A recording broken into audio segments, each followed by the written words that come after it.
आज हम लोग पढ़ने वाले हैं या कहें कि सॉल्व करने वाले हैं स्टैंडर्ड 10 का मैथमेटिक्स का एनसीईआरटी का एक्सरसाइज 1.1 का क्वेश्चन नंबर 4, जैसा कि आपने थंबनेल में देख लिया होगा।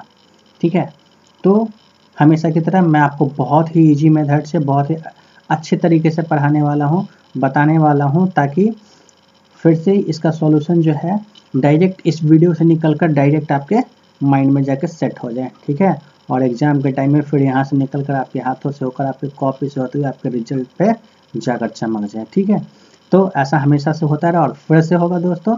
तो चलिए देखते हैं, नो बकवास, डायरेक्ट टू द पॉइंट, और हम लोग सॉल्व करते हैं इस क्वेश्चन को। चलिए, तो अभी देखिए यहाँ पे हमारे पास जो क्वेश्चन है आपके स्क्रीन पे है, आप देख सकते हैं।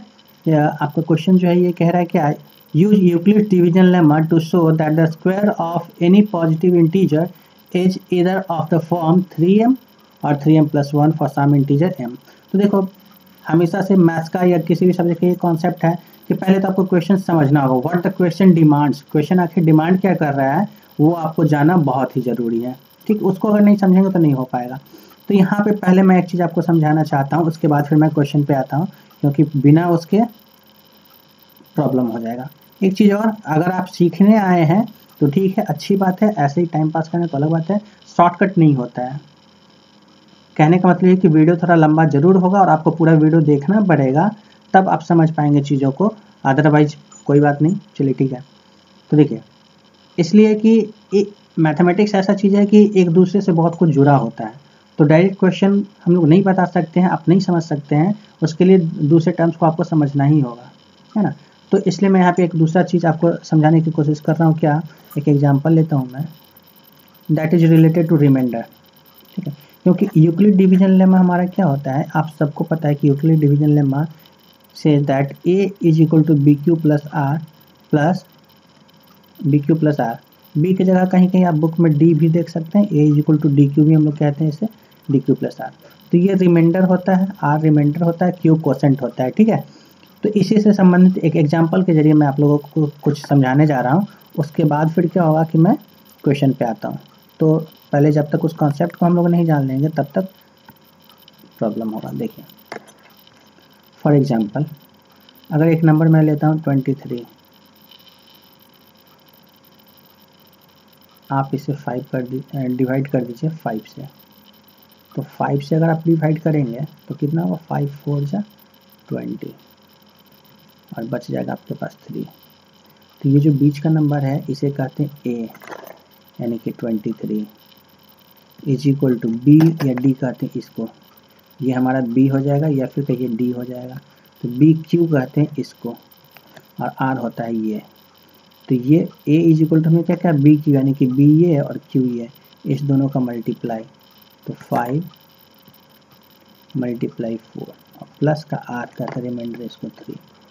ठीक है, तो प्लस का 3, तो देखो तो 5 4 जा 20 और प्लस 3 23 आ गया ना।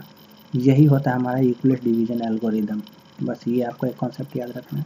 अब दूसरा देखो, दूसरा क्या कॉन्सेप्ट है उसको भी जानो, उसको यूज तो कर दूँ पहले मैं। ठीक है, अब देखो, कोई भी एक नंबर हम लोग सेलेक्ट कर लेते हैं। सपोज कि हमने ये नंबर सेलेक्ट किया 5। ठीक है, 5 हमारे पास एक नंबर है। अब किसी भी नंबर में अगर हम 5 से डिवाइड करेंगे तो रिमाइंडर क्या हो सकता है, इस पर हम लोग देखने वाले हैं। तो जैसे कि सपोज हम लोग 28 को अगर डिवाइड करते हैं 5 से, ठीक है, 28 इज डिवाइडेड बाई 5, तो 5 5 जो 25 और रिमाइंडर हमारे पास कितना आएगा, 3 आएगा। ठीक है, इफ़ अगर हम इसको 29 बना दें और इसे 5 से डिवाइड करें तो कितना आ जाएगा, 5 5 जो 25 और रिमाइंडर आपके पास आ जाएगा 4। और अगर इसे हम 30 बना दें तो क्या हो जाएगा, 5 6 जा 30, रिमाइंडर हो जाएगा 0। और देखो 28 यहाँ था। इफ़ अगर इसे हम 27 करते हैं और 5 से डिवाइड करें तो 5 5 जा 25 और रिमाइंडर 2। ठीक है, अगर 26 कर दें तो 5 5 जा 25 और फिर रिमाइंडर 1। अगर 25 कर दें तो 5 5 जा 25 और रिमाइंडर फिर 0। तो आप देख सकते हैं 5 से जब हम लोग डिवाइड करते हैं तो क्या होता है, यहाँ पे ये डिविजिबल नंबर है 5 से 25 और उसके बाद ये 30 डिविजिबल नंबर है। यानी कि 5 में भी 25 में भी जब 5 से हम लोग डिवाइड करेंगे तो रिमाइंडर 0 आएगा, 30 में भी 5 से डिवाइड करेंगे तो रिमाइंडर 0 आएगा। इसके बीच का जो रिमाइंडर हमारे पास क्या क्या आ रहा है, तो 1 आ सकता है, 2 आ सकता है, 3 आ सकता है, 4 आ सकता है। मतलब जब 5 से हम किसी भी नंबर में डिवाइड करेंगे ना तो रिमाइंडर जो है हमारे पास क्या हो सकता है, 1 हो सकता है, 2 हो सकता है, 3 हो सकता है या 4 हो सकता है। इसके अलावा हाँ एक 0 हो सकता है और कुछ नहीं हो सकता है। जब भी होगा तो रिमाइंडर इतना ही में से कुछ होगा। 5 से अगर आप डिवाइड करें तो 5 नहीं हो सकता है रिमाइंडर, ठीक है। वैसे किसी भी नंबर को अगर 7 से हम लोग डिवाइड करेंगे तो इसका रिमाइंडर क्या क्या हो सकता है, 0 हो सकता है, 1 हो सकता है, 2 हो सकता है, 3 हो सकता है, 4 हो सकता है, 5 हो सकता है, 6 हो सकता है, बट 7 नहीं होगा, 8 नहीं होगा। जब भी होगा तो 0 से लेकर 6 तक ही हो सकता है। मतलब जिस भी नंबर से हम लोग डिवाइड कर रहे होते हैं उससे एक कम, वहीं तक 0 से लेकर एक कम तक क्या होगा, रिमाइंडर हो सकता है, ठीक है। इस कॉन्सेप्ट को हम लोग यहाँ यूज करने जा रहे हैं, इसलिए मैंने इसे बताया। क्लियर है। अगर किसी नंबर आप सपोज आप 20 से अगर डिवाइड करेंगे किसी भी नंबर में तो मैक्सिमम आपका रिमाइंडर कितना आ सकता है, 19 आ सकता है।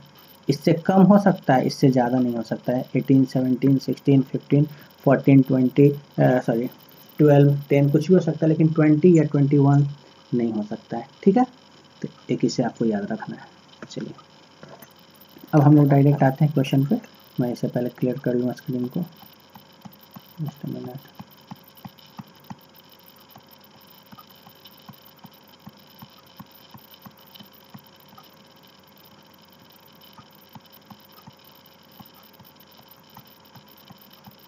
थोड़ा टाइम लग जाता है स्क्रीन क्लियर होने में।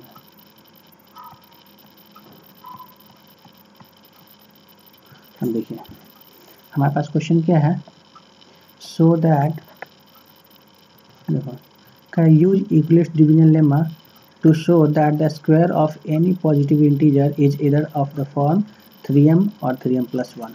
कह रहा है square of any positive integer. तो एक पॉजिटिव इंटीजर पहले तो हम लोग ले लेते हैं, तो क्या लिखेंगे। अब देखो ध्यान से सुनना, यहाँ से मैं क्लियरली सब कुछ बताने जा रहा हूँ, direct to the point question पे। लेट, ठीक है, लेट हो गया क्या, A, let A B any positive integer, let A B any positive integer. A क्या है, कोई भी एक पॉजिटिव इंटीजर हमने ले लिया, विच इज डिवाइडेड, इसे क्या करना है, हमें डिवाइड करना है, which is divided by 3 then gives, सब बता रहा हूँ मैं, wait, gives quotient Q and remainder, इतना आपको लिखना होगा और समझना भी होगा, रिमाइंडर R। अब देखो यहाँ पे मैंने क्या कहा है, ए कोई पॉजिटिव इंटीजर लेना है, क्योंकि हमारे क्वेश्चन में है कि ए एनी पॉजिटिव इंटीजर, ठीक है। और इसे 3 से इसलिए मैंने डिवाइड किया है क्योंकि देखिए आप क्वेश्चन में यहाँ देख सकते हैं क्या कह रहा है, ऑफ द फॉर्म 3m और 3m प्लस 1, है ना। तो 3m प्लस 1 को अगर हम ध्यान से देखें तो ये बी क्यू प्लस आर के फॉर्म पे है। तो बी की जगह पे यहाँ पे कितना आ रहा है, 3 आ रहा है, बी कहिए डी कहिए, ठीक है, 3 आ रहा है। मतलब कि हमारा डिवीजर जो है वो 3 है, यानी 3 से हमें डिवाइड करना होगा। क्वेश्चन में मीनिंग हिडन है कि आपको 3 से डिवाइड करना है। 3m प्लस 1 मतलब बी क्यू प्लस आर के फॉर्म पे है, ठीक है। तो b कितना होता है हमारा, ये जो b होता है यही डिवीजर होता है, यानी इससे हम लोग डिवाइड करते हैं, तो इसलिए हमने लिखा क्या, डिवाइडेड बाई 3। उसके आगे अब देखो कह रहा है कि बी क्यू प्लस आर भी फॉर्म होता है हमारे पास। तो अभी अभी हमने बताया आपको कि जिस भी नंबर से डिवाइड करते हैं तो हमारे पास रिमाइंडर कितना हो सकता है, उससे एक कम तक हो सकता है ना। तो अगर 3 से डिवाइड कर रहे हैं तो रिमाइंडर कितना हो सकता है, 3 से कम, यानी कि 2 हो सकता है, 1 हो सकता है, 0 हो सकता है। उसे हम लोग यहाँ ब्रैकेट में लिख देंगे, एंड रिमाइंडर आर वेयर, अब ब्रैकेट में आप यहाँ पे लिख दें where R is equal to 0 1 और 2, यही हो सकता है। इसको लिखने का दूसरा तरीका भी है क्या, r इज ग्रेटर देन और इक्वल टू 0, मतलब 0 होगा या 0 से बड़ा होगा, बट लेस देन और इक्वल टू 2, ये हम लोग लिख सकते हैं। ऐसे भी इसी को हम मतलब ये जो हमने लिखा है यहाँ पे, इसी को इस फॉर्म में भी लिख सकते हैं, ठीक है। तो इतना आपको लिखना होगा। Let A B any positive integer, कोई एक पॉजिटिव इंटीजर ए ले लेते हैं, उससे अगर 3 से डिवाइड करेंगे तो कुछ ना कुछ क्वोशेंट आएगा, तो उस क्वोशेंट को हम लोग क्या मान लिए q, और जो रिमाइंडर आएगा उसके मान लिए है r। तो r कितना हो सकता है 0, 1 या 2, इतना हम लोग लिख लेंगे, ठीक है। अब करेंगे क्या, अकॉर्डिंग टू यूक्लिड्स, ठीक है, क्योंकि क्वेश्चन में हमारा था क्या यूक्लिड्स डिवीजन, उसी को आप लिख लेंगे, यूक्लिड्स डिवीजन लेमा जो भी है। According to Euclid division lemma हमारे पास क्या आ जाएगा, देखो a is equal to B Q plus R हम लोग पढ़े हुए हैं, तो हमारे पास क्या आ जाएगा a is equal to B Q, तो b की जगह हमारे पास क्या है 3 है ना, तो 3q प्लस r, देखो क्योंकि क्वोशेंट हमने q माना है इसलिए हमने यहाँ q लिखा, तो a is equal to 3q plus r हो जाएगा। स्क्वायरिंग बोथ साइड, अगर आप दोनों साइड स्क्वायर करेंगे उसको आप लिख लेंगे squaring both side, then we will have a square is equal to what 3q plus r whole square, ठीक है, यहाँ तक आ जाएगा। ये इक्वेशन 1, इसे आपको याद रखना है, ठीक है। ये याद रखना है इन द सेंस कि ये स्क्रीन में अभी डिलीट करने जा रहा हूँ जो भी लिखा हूँ, अगर आपको स्क्रीनशॉट लेना है तो ले लो, या नोट करना है तो नोट डाउन कर लो, और मैं इसे डिलीट करता हूँ फिर आगे बढ़ता हूँ, ठीक है। तो यहाँ तक आप समझ गए, a square is equal to 3q plus r का होल स्क्वायर हो जाएगा, है ना, where r is equal to क्या हो जाएगा 0, 1, 2, इतना हमें पास होना चाहिए। चलिए आगे बढ़ते हैं अब हम लोग, जस्ट अ मिनट, मैं इसको जल्दी में डिलीट कर लूँ।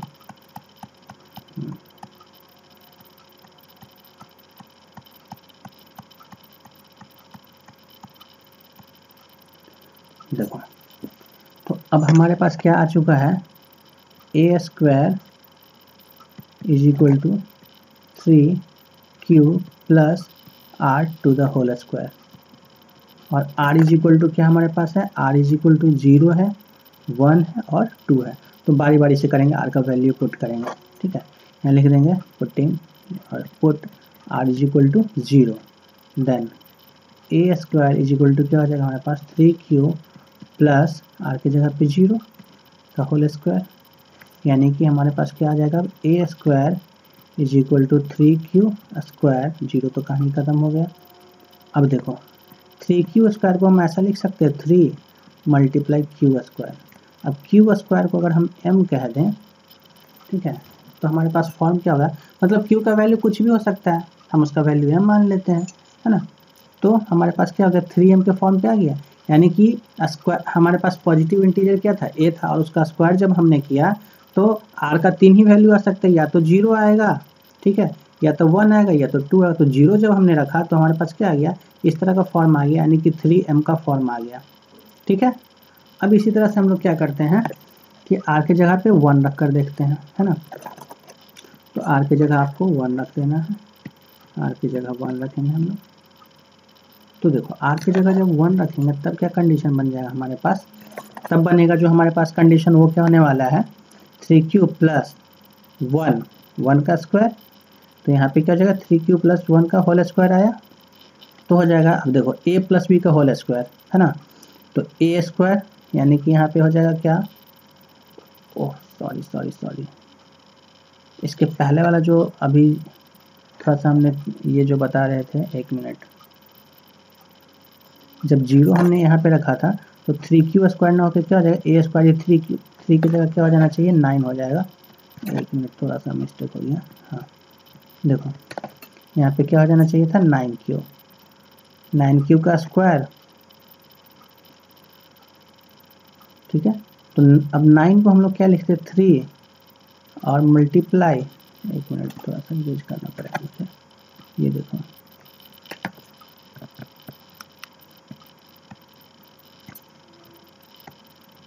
3 इंटू 3q, अब देखो इतना को m हम लोग मान लेंगे, है ना, तो भाई 3q प्लस 0 का स्क्वायर, अभी मैं r इज इक्वल टू 0 रख के ही बता रहा हूँ, थोड़ा सा मिस्टेक हो गया था, तो a प्लस बी का होल स्क्वायर है, ये तो 0 हो गया, ए स्क्वायर यानी कि 3q का स्क्वायर 9q स्क्वायर हो गया, प्लस 0 हो जाएगा।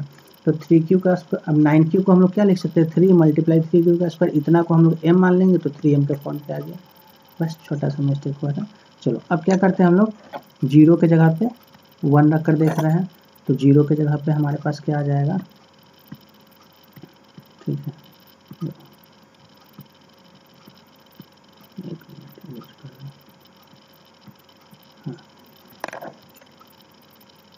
तो देखो 0 की जगह जब 1 रखते हैं हम लोग तो फिर से क्या है, a प्लस बी का होल स्क्वायर, तो a स्क्वायर यानी कि 9q का स्क्वायर प्लस b स्क्वायर तो 1 प्लस 2ab तो 2 3 जा 6q हो जाएगा। अब इसी को हम लोग क्या कर सकते हैं, ऐसा लिखेंगे 9q square plus 6q plus 1, ऐसा लिख लेंगे। अब इस दोनों में हम लोग क्या कर सकते हैं, फिर से 3 कॉमन ले सकते हैं, तो 3 अगर कॉमन ले लें तो हमारे पास क्या बच जाएगा, 3q square plus 2q plus 1।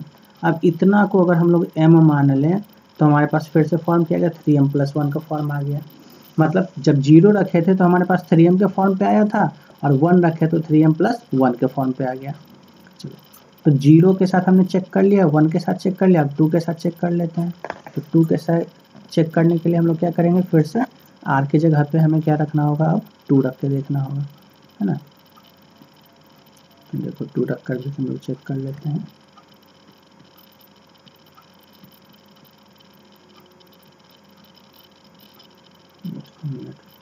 Use कर लूँगा इसे,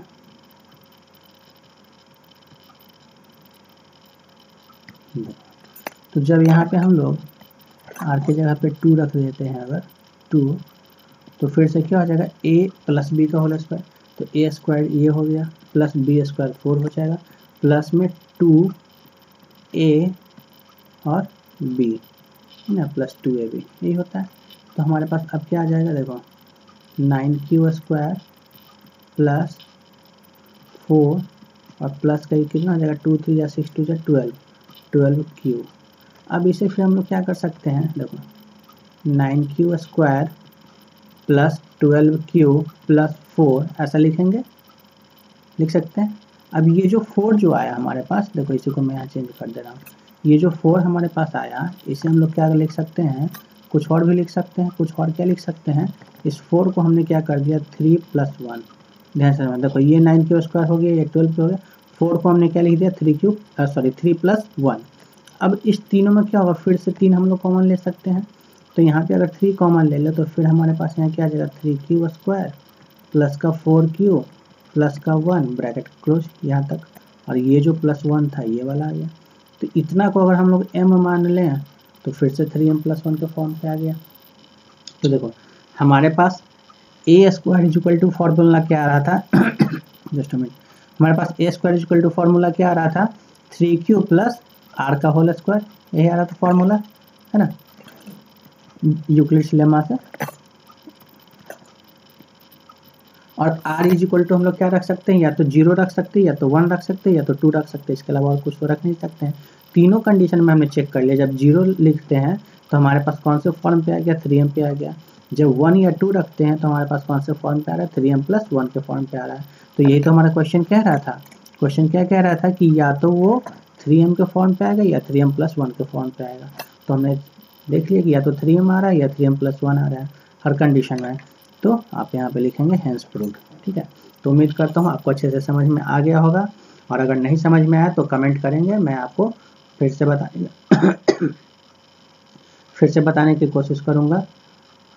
एक्चुअली रात के बिल्कुल 1 बज रहे हैं और मैं आपके लिए समय वीडियो बना रहा हूँ, तो थोड़ा हो जाता है कुछ गड़बड़। एनीवे चलिए, तो मिलते हैं नेक्स्ट वीडियो में। लेकिन अगर आपको वीडियो पसंद आया तो इसे चैनल को सब्सक्राइब कर लें और शेयर भी कर दें दोस्तों के साथ, ताकि सब लोग आगे बढ़े, सब लोग मैथ्स को अच्छे से पढ़ सकें। और मैथ्स ही नहीं, अभी पहले तो मैथ्स की सीरीज मैंने स्टार्ट करा है, मैथ्स ख़त्म होने के बाद फिर मैं अदर सब्जेक्ट भी स्टार्ट करूँगा। आप लोग बताएंगे आपको कौन से सब्जेक्ट में प्रॉब्लम हो रही है, मैं वो सब्जेक्ट सॉल्व करूँगा। तो एक एक करके NCERT का सारे क्वेश्चन का मैं सॉल्यूशन देने वाला हूँ, ठीक है। ओके, मिलते हैं नेक्स्ट वीडियो में, बाय बाय।